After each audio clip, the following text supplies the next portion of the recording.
A major milestone for President Trump, the commander-in-chief, marking his 500th day in office. And looking back, he's taken action on many of the key issues that he brought up on the campaign trail and during his inaugural address.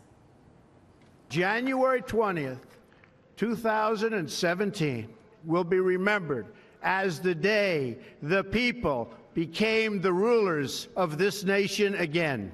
The forgotten men and women of our country will be forgotten no longer. Every decision on trade, on taxes, on immigration, on foreign affairs will be made to benefit American workers and American families. America will start winning again, winning like never before. On Friday, we saw the strength of the economy under President Trump. The May jobs report showed 223,000 jobs were added. That, again, was an acceleration from the job growth that we've seen in the last year. About 190,000 jobs was the monthly average before that came out. The unemployment rate fell to 3.8%.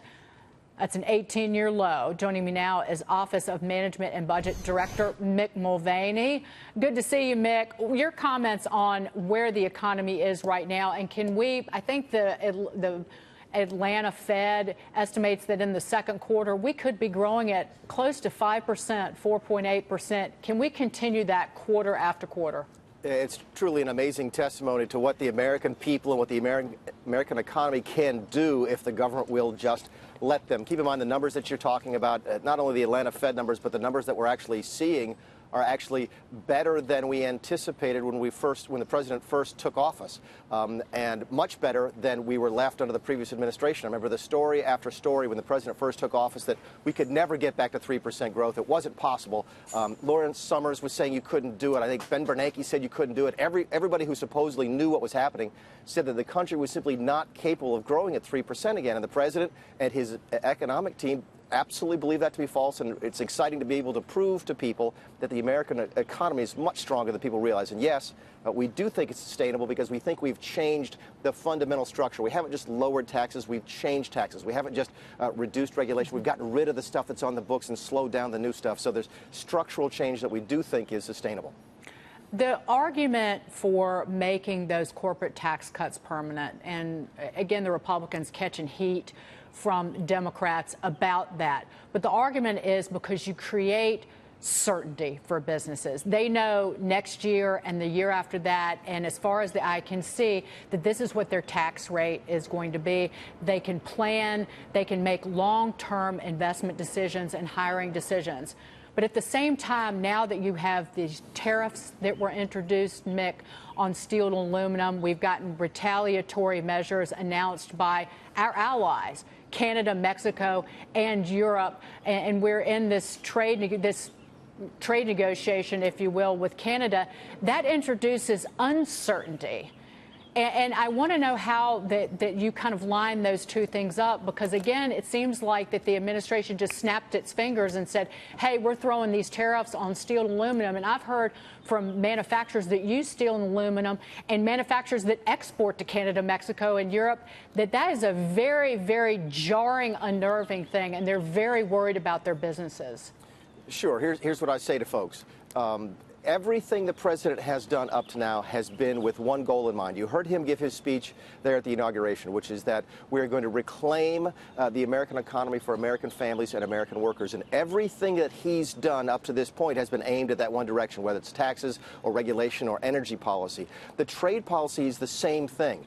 Do you have to break some eggs to make an omelet? Absolutely. Do you have to be tough with people in order to get them to change their behavior? Absolutely. You cannot just ask other countries to treat us better and expect them to do it. That's not the way that the world works. But everything the president has done is designed to help American workers and the American family. And the trade policies is part and parcel of that. Will it be as quick to show results? Probably not, simply because we're dealing with foreign countries and not just Congress on the Hill.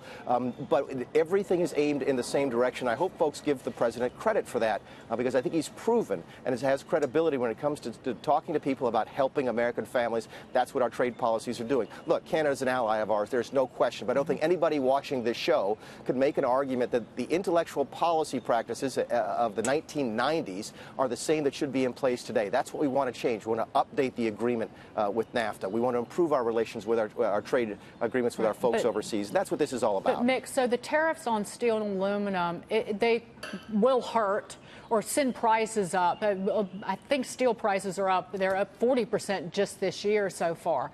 That will hurt businesses that use steel and aluminum, potentially here in the United States. And then you talk about all the other manufacturers that could face tariffs when they export goods to these other nations, these ally nations.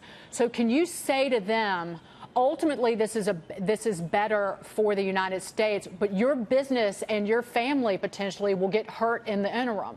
Can you say that?